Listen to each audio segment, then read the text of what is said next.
नमस्कार, take Marathi Raghu YouTube चॅनलमध्ये आपलं स्वागत आहे. आता सुधारित पीक विमा योजना आणि पुनर्रचित हवामान आधारित फळपीक विमा योजनेअंतर्गत गठीत करण्यात आलेल्या विभागस्तरीय तक्रार निवारण समितीचे एकत्रीकरण करण्याबाबतचा 23 डिसेंबर 2025 रोजी महत्त्वपूर्ण शासन निर्णय आलेला आहे. या संदर्भामध्ये काय अपडेट आहे ते आपण सविस्तर पाहूया. तर या ठिकाणी आपण पाहू शकता, राज्य शासनाच्या धोरणात्मक योजनांमध्ये प्रत्यक्ष अनुभव व प्रतिक्रिया समाविष्ट करून कार्यक्षम आणि परिणामकारक आणि लोकाभिमुख प्रशासन निर्माण करण्याच्या दृष्टीने महसूल व वन विभाग यांच्या शासन निर्णयान्वये महसूल विभाग स्तरावरील प्रत्येक विभागीय आयुक्ताच्या अध्यक्षतेखाली विषयावर 6 अभ्यास समिती स्थापन करण्यात आल्या आहे. त्यापैकी विभागीय आयुक्त कार्यालय छत्रपती संभाजीनगर यांच्या अध्यक्षतेखाली स्थापन करण्यात आलेल्या समितीकडे महसूल प्रशासनाच्या अध्यक्षतेखालील गठीत विविध समित्यांचा आढावा घेऊन सुसूत्रीकरण करण्याबाबतचा विषय सोपवण्यात आला होता. विभागीय आयुक्त छत्रपती संभाजीनगर यांच्या पत्राद्वारे कृषी विभागाच्या अधिपत्याखालील सुसूत्रीकरण करावयाच्या समितीबाबत शिफारशी करण्यात आल्या आहेत.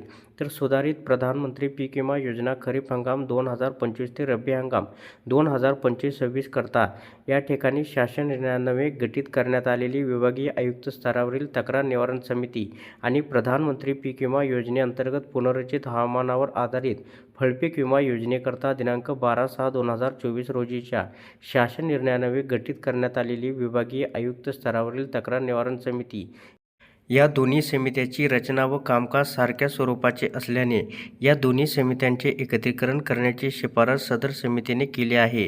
त्यानुसार सदर योजनेअंतर्गत असलेल्या 2 स्वतंत्र विभागीय आयुक्त स्तरावरील समिती एकत्रित करण्याची शासनाची बाब विचाराधीन आहे. तर शासन निर्णय असा आहे की सुधारित प्रधानमंत्री पीक विमा योजना खरीप हंगाम 2025 ते रब्बी हंगाम 2025-26 करता संदर्भ क्रमांक 1 च्या शासन निर्णयाद्वारे गठीत करण्यात आलेली विभागीय आयुक्त स्तरावरील तक्रार निवारण समिती आणि प्रधानमंत्री पीक विमा योजनेअंतर्गत पुनर्रचित हवामान आधारित फळपीक विमा योजनेकरता दिनांक 12/6/2024 रोजीच्या शासन निर्णयान्वये गठीत करण्यात आलेली विभागीय आयुक्त स्तरावरील तक्रार निवारण समिती या दोन्ही समित्यांची रचना व कामकाज सारख्या स्वरूपाच्या आहेत.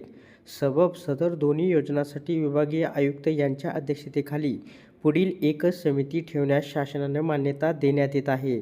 तर विभागीय आयुक्त आहे अध्यक्ष, संबंधित जिल्ह्याचे जिल्हाधिकारी सदस्य, विमा कंपन्यांचे प्रतिनिधी सदस्य, कृषी विद्यापीठ शास्त्रज्ञ सदस्य, शेतकरी प्रतिनिधी जास्तीत जास्त 2 सदस्य, संबंधित विभागीय कृषी सहसंचालक सदस्य, सचिव.